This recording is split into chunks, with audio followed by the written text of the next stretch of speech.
ઓમ યજ્ઞો પવિત્રમસી યજ્ઞો ત્વામ યજ્ઞો પવિતેના ઉપનયામિ પહેલો દક્ષિણા કરી રાખી લ્યો. હવે તમે અમારા જેવા બની ગયા. ઓકે. અમે કહેવત છે હા દેવમ ભૂતવા દેવમ યજેત. દેવતાઓનું કાર્ય કરવું હોય તમારે તો દેવતાઓ જેવું થવું પડે. આજે અમે બ્રાહ્મણ છીએ, જન્મ અમારો બ્રાહ્મણ કુળમાં જન્મ થયો. તમે અમારે જેવું કાર્ય કરવા માટે બેઠા છો અહીંયા, તમે કર્મથી બ્રાહ્મણ બન્યા. અને અમુક કાર્ય છે ને ભગવાને માત્ર બ્રાહ્મણોને જ આપ્યા છે. ક્યાં ક્યાં? તો કે અમે અહીંયા બેસીને આ કાર્ય કરી શકીએ, ત્યાં બેસીને આ કાર્ય કરાવી શકીએ. તમે ત્યાં બેસીને કરી શકો, અહીં બેસીને કરાવી ન શકો. અમે દાન દઈ શકીએ, અમે દાન લઈ શકીએ. તમે દાન દઈ શકો, લઈ શકો. અમે એમ કઈ ભાઈ શૈલેષ તમારે સીધો દેવો લઈ જજો ના થાય. વિદ્યા ભણાવવાનો અને ભણવાનો અધિકાર બે બ્રાહ્મણનો જ છે. ભણાવતા હોય જોશી સાહેબ બહાર ખાવડ લઈને વાર્તા હોય, બરોબર, પણ એ નથી, એ વસ્તુ ખોટી છે. બ્રાહ્મણના મુખમાંથી જે જ્ઞાન તમને પ્રાપ્ત થાય તમને જીવનમાં તો કામ આવે, પણ જીવન પર્યંત તમારા નામને અમર બનાવી દે. એવા હજારો દાખલા તમે સમાજની અંદર જોયા હશે જૂનામાં. તો આપણે એવા બધા બ્રાહ્મણો અહીંયા પધારેલા છે, બ્રાહ્મણ બધા વિદ્વાન પધારેલા છે, જેના મુખમાંથી આજે તમે આ બધું શ્રવણ કરો છો. અને બને એટલું મગજની અંદર રાખજો, જેથી કરી તમારે આગળ પણ તમારી પાસે હશે ને જ્ઞાન તો તમે તમારા બાળકોને દઈ શકશો.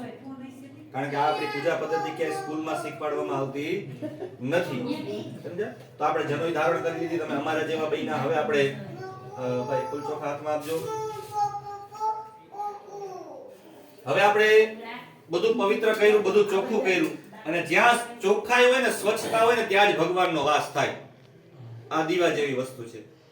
એટલે જ કહેવાય છે કે જીવન હંમેશા ચોખ્ખું રાખવું, તમારો વ્યવહાર ચોખ્ખો રાખવો, તમારું મન ચોખ્ખું રાખવું, તમારું ઘર ચોખ્ખું રાખવું, અને મંદિર અને રસોડું આ બે તો ખાસ ઘરની અંદર ચોખ્ખા રાખવું. અત્યારે સમય એવો છે કે બે જ વસ્તુ ખરાબ હોય. હોલ સારો રાખ્યો હોય તો કોક આવે જોઈએ, પછી કઈ જોવા જેવું ન હોય.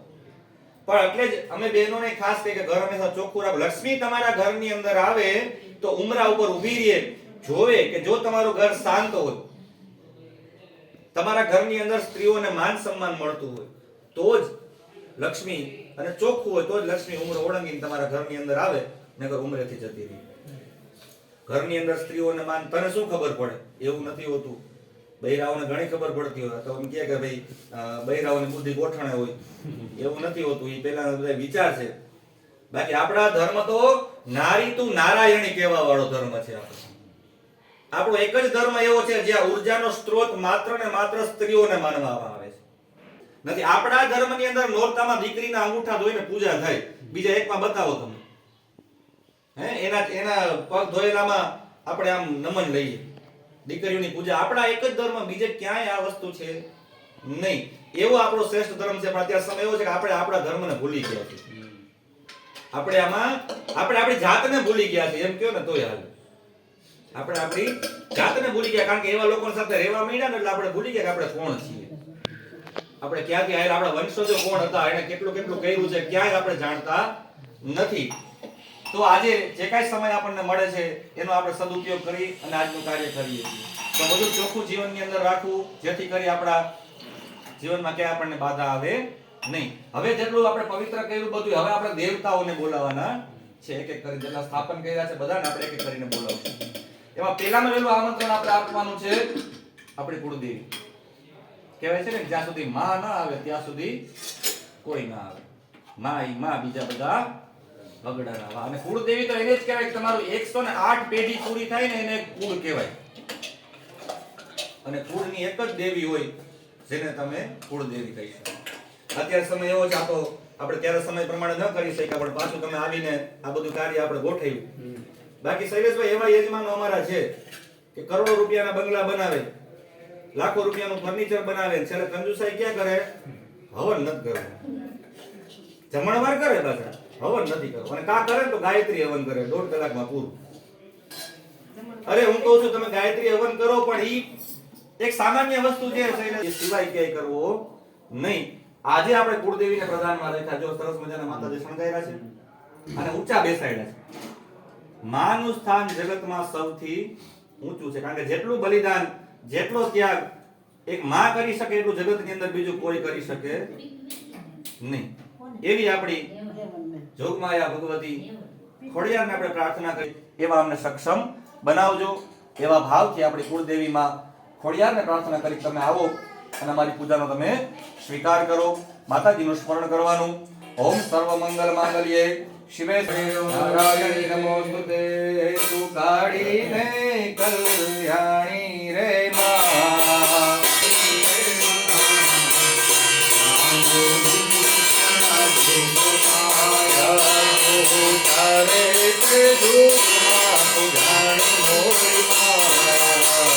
જાજો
હાલો ને માડી હારે ને માડી